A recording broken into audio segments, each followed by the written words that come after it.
Okay,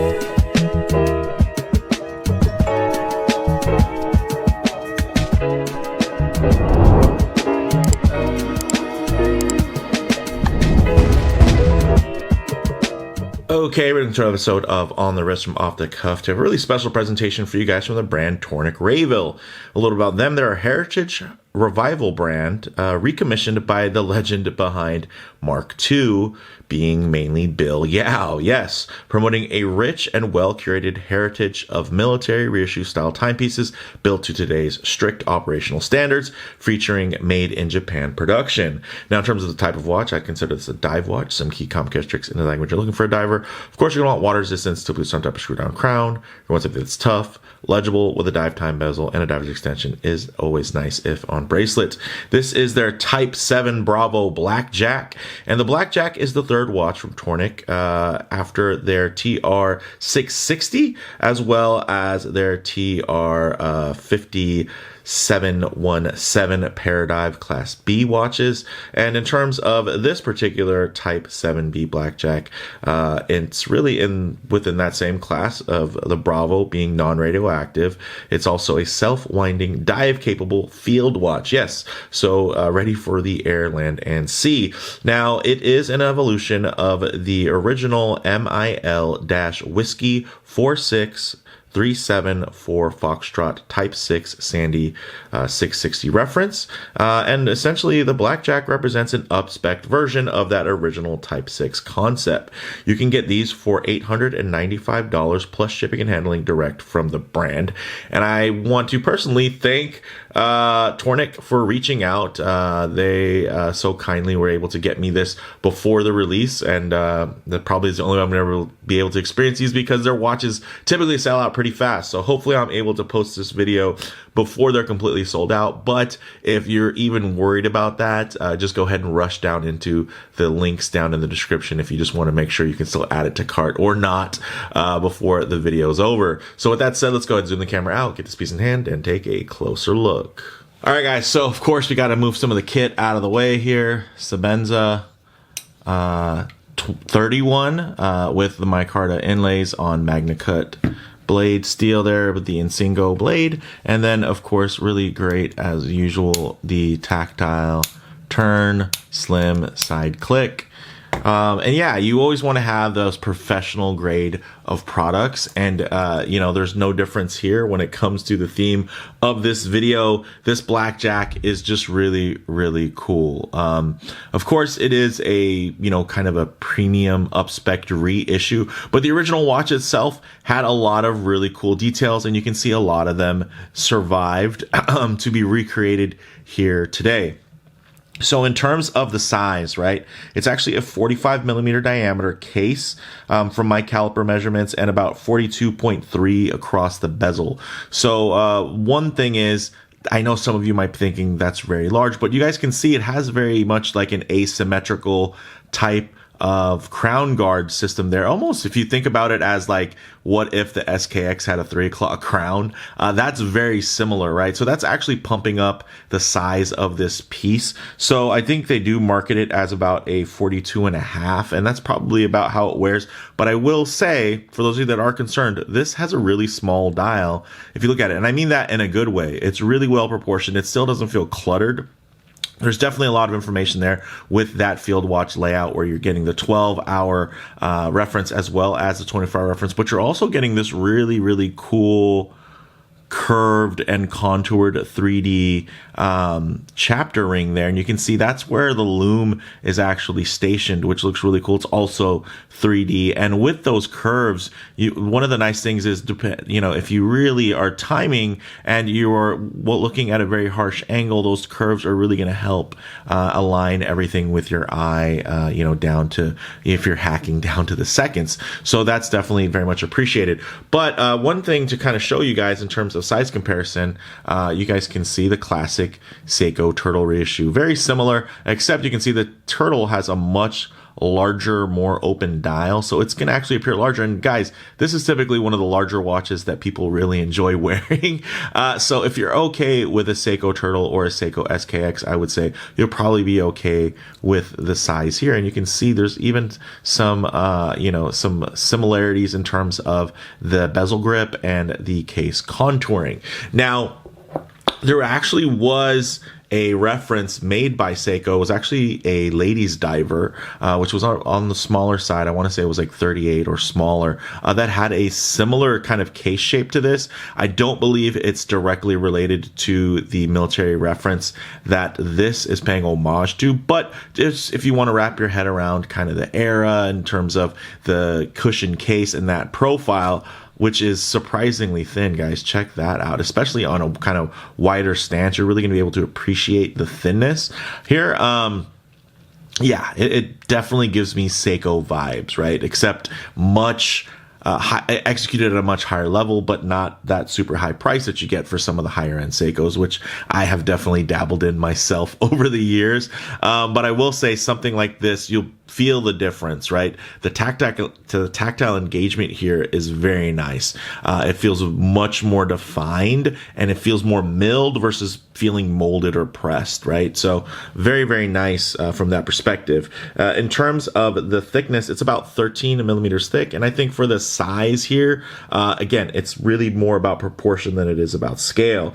Now, in terms of the lug to lug, 48.8 millimeters lug to lug, 3116L stainless steel all the way around, and it's pretty much going to be mainly brushed with, of course, a few nice hints of a beautifully done high polished there. Look at that beveling, really beautiful transition there, nice and sharp, not sharp to the touch, but definitely sharp to the eye, where you're getting that really kind of high definition feel. Now, getting down into the crystal, guys, unlike the Turtle, this is actually going to come with a beautiful flat sapphire with an inner AR coating. You're getting 120 click unidirectional rotating bezel. Ooh, yes. Ooh, definitely feels a lot more solid. Less dampened than, let's say, your traditional Seiko bezel, which I enjoy, but it's a nice balance between clicky and smoothness.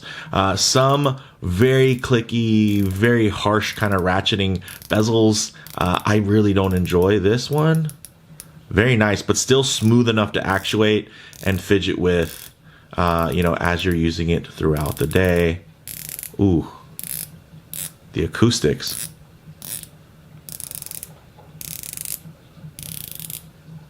Yeah, that's good stuff. Fast or slow? Still nice. Okay. You guys can see, lines up quite nicely there. There's probably a hint of play, but the nice thing is that gives you the opportunity to line everything up perfectly. So that works out. Now, the bezel insert, some of you are looking at it and wondering, hey, what is that made out of? It's actually a black DLC coated brushed stainless steel bezel insert, similar to, let's say, the very popular SPB 143, right? Where it's going to have that nice brush there, and then it's covered, of course, with that diamond-like carbon coating. So very, very strong. And another nice thing is you're getting that shielded lume pip there at 12 o'clock. I love a good shielded lume pip because that is protecting it from being patinaed. You know, your dial's already protected from dirt and whatnot, so it's nice to have your lume pip protected as well.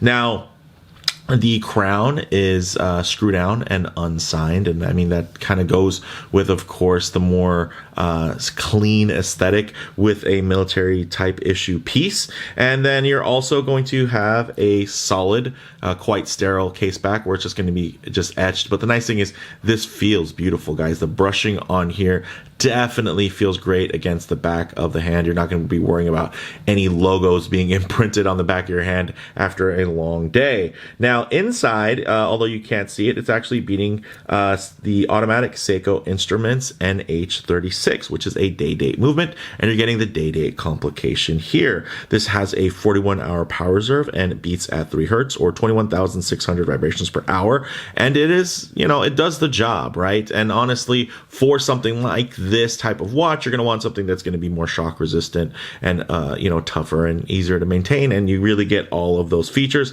I know for some of you, looking at the price point, you probably would have looked for something that was a little bit more expensive in terms of what's inside, but I will say there's really no need to put in a thinner movement by any means, because this watch probably, if it was thinner, it might seem overly wide. I think the thickness, again, it plays more into the balanced proportions than it does in terms of just overall specs, where some people will pay way too much attention to what's on the paper bullet points versus the actual feel and experience in the metal on the wrist. Now, getting into this dial and these dial details, you can see beautiful matte black dial with a painted index. You get, of course, that day-date complication at 3 o'clock with color matched discs, so everything flows quite nicely. You're getting that beautifully sloped chapter ring with that unique 3D Lume application, which I'm looking forward to showing you guys here in a bit. You're getting painted hands that are also loomed, and this is all using Super Luminova BGW9. Also 20 atmospheres or 200 meters of water resistance, which is really all you're ever going to need. 22 millimeter lugs that are drilled, and the nice thing is this bracelet actually has quick release spring bars, so that's going to be able to be swapped out quite easily. Swapped out into what? We'll get there. So first off, I do want to mention that this is a fully articulated bracelet, guys. This isn't just 3 links stuck together, pinned together. They can actually fully articulate, which is very nice. And of course, these are screw in, and this is a fully milled clasp, beautifully signed, nicely beveled, and you're also getting, of course, that friction flip and nicely milled scissor folding section there, and then you're getting points of manual micro adjust there as well. So very true to kind of the formula through the form. But with that, let's actually get into the other strap options that are here.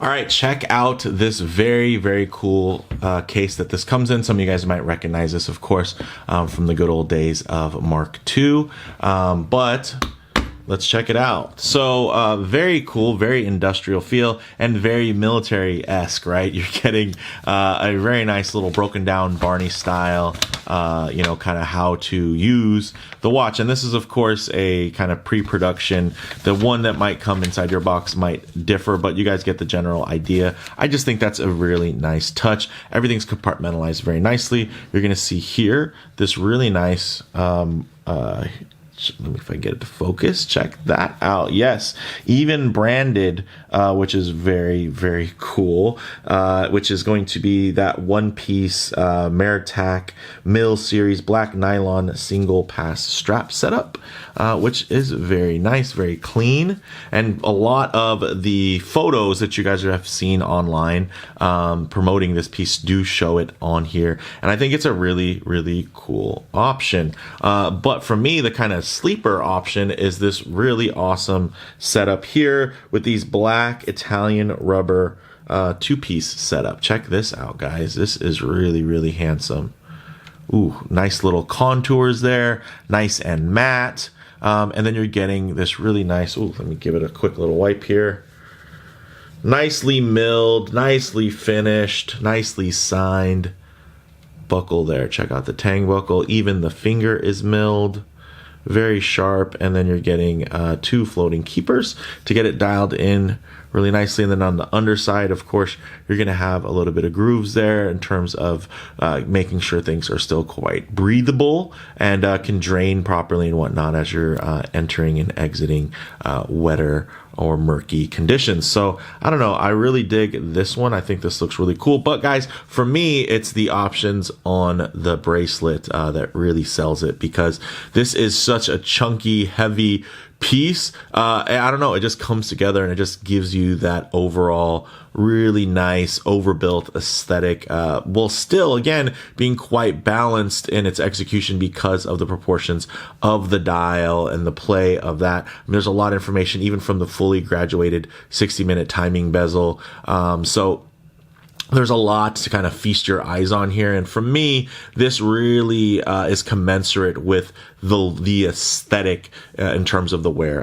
When you have it on one of these straps, you know, of course, it can be your preference or whatnot. I think aesthetically these look great, but at the end of the day, this is a pretty hefty chunk of metal, and I think it is nice to have that really put on the wrist and have that even balance distributed through the metal bracelet. So let's actually move this out of the way and get into some close-up wrist shots. Okay guys, check that out. On my 7.5-inch wrist, this wears really beautifully. You know, of course, smaller watches are definitely trending back, but I will say it's only a matter of time before big chunky tool watches like this get their time in the sun again. And man, there's a reason why these watches become were so popularized and have been so popular in the past. There's definitely an extra dose of you know, that toughness, and you know, when you put on a watch, you tend to feel empowered, you know, by that theme, by that aesthetic. And here you're getting something real tough. I mean, this definitely takes me back to my days in the Marine Corps in terms of just having something that feels like an absolute tool, you know, very usable, and that really that functionality leading the form factor into something quite interesting. But of course, if I get my wrist a bit too close to the lens there, you're going to see some, you know, some perspective distortion that might make this seem a bit larger than it is. But one thing you're not going to be able to mistake is how gorgeously thin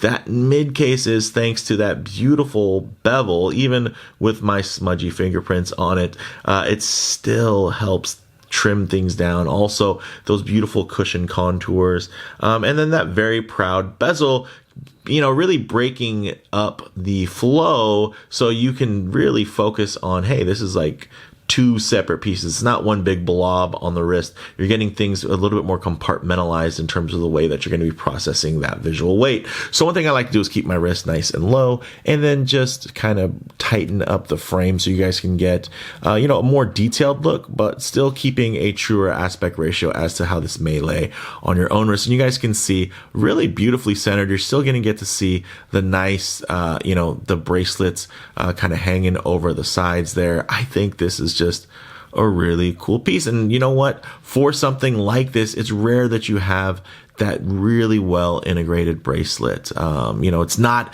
an integrated design, but that end link just flows. The links themselves are really well proportioned, and everything really, again, it just has a nice thematic flow all the way through here. And just for me, the level of design combined with the execution really make this a winner for me. But one thing I've been dying to show you guys is the Lume. So let's go ahead, get this off wrist, set up for some Lume shots, low light transition, and closing thoughts. Okay, let's go ahead and hit the lights here.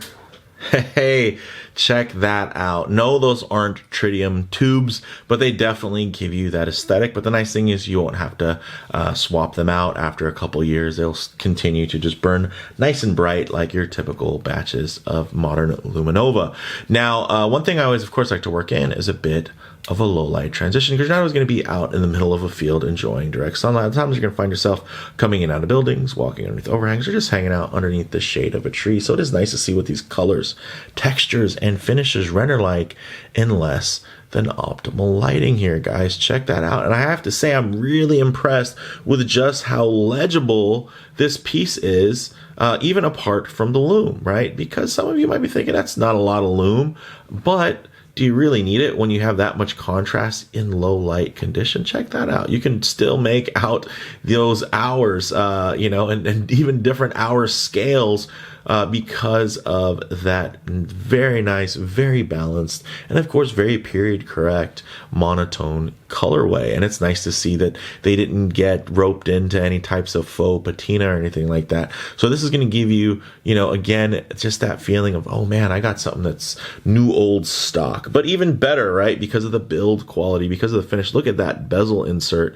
They didn't make them like that back in the day. Steel is going to give you that ultimate toughness, of course, and then with that diamond light carbon coating, it's just going to stay looking beautiful for a long time. And of course, that brushing there, adding that bit of texture and light play doesn't hurt whatsoever. Check that out, guys. Still, again, very legible, very high contrast, and then even when you take a chance to appreciate those little fine details that just let you know this is a premium product, like that nice bevel along those sweeping contours by the of course the well integrated crown guards that are, you know, again, give it more of an asymmetrical shape, which make it maybe appear a little bit larger, and definitely makes it measure a bit larger.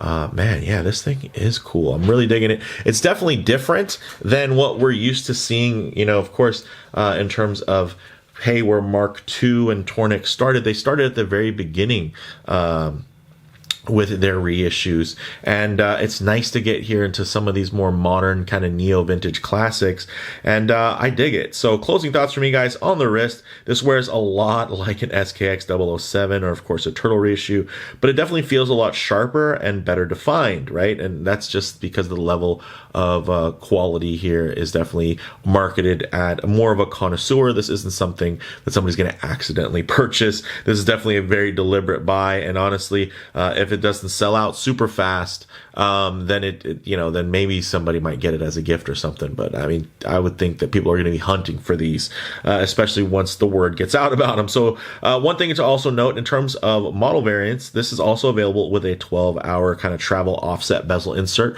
which is also very, very cool and super useful. For me, this 60-minute fully graduated dive bezel really just, it does the trick, and I think it makes it feel a little bit more versatile and a little bit more divery, while the 12-hour definitely makes it feel a little bit more operational, which is cool. And I think that's definitely fun as well. Maybe you throw that, maybe you buy both of them and you have one of them on strap and this one maybe more on the metal, just because it just feels like a more complete piece. It feels like that, you know, those kind of unreleased PX only buys that people find and they just cherish forever. In terms of comparable models, sure, you could compare this to just like an ultra premium Seiko mod, but then you'd be discounting Tornek-Rayville's brand heritage. So I think a better comparison might be something like a Marathon G-SAR. You know, to which the Blakjak offers a much better build and overall package for about half the cost. So yeah, not going to be finally assembled in Switzerland or anything like that. And it's not going to have a Swiss-made movement, but I will say the case finishing, the tolerances on these bracelet links and everything like that definitely feels a lot more modern and upgraded compared to the Marathons, which are very nice watches. I mean, I've been fighting myself not to get the one with the Eagle Globe and Anchor on it, but I end up a lot of times just leaning away from it just because they haven't updated the clasp, the bracelet, and those things, and it just feels like it's more of a novelty versus something I could truly wear and enjoy. Now, which yeah, this definitely does feel like I could wear and enjoy this. Like, I want to take this thing out on a mission now. So for me, guys, bottom line, if you love mil subs, you will definitely, I think, love the Tornek-Rayville Type 7 Bravo Blakjak. This thing is cool. And even if you don't like mil subs and you're just a diver guy or a vintage diver guy or gal, I think you're still going to get a real kick out of this one just because it's so different. And again, I think they're leading the way by getting into an era and a space where we're going to see probably more designs like this kind of come back into style. So with that said, let me know what you all think down in the comments below. If you like the video, please do a like. And if you haven't already, please subscribe for more content just like this. Thanks, guys.